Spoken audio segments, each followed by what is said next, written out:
This is another new product we have. It's a 3D print service for intelligent wear parts.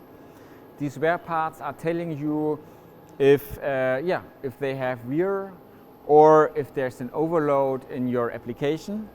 How is this done? It is printed out of two different plastics. The white one is our 3D printing material, which is also a bearing material, with a wear resistance up to 50 times better compared to regular printing materials.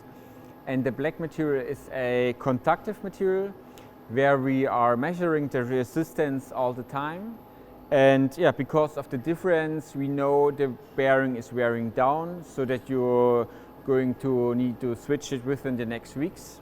Or we can also measure there's an overload, that you should stop your machine immediately in order to prevent further damage on your machine. We are starting now with the beta test, so please contact us if you want to have free parts so that you can test it in your own machine.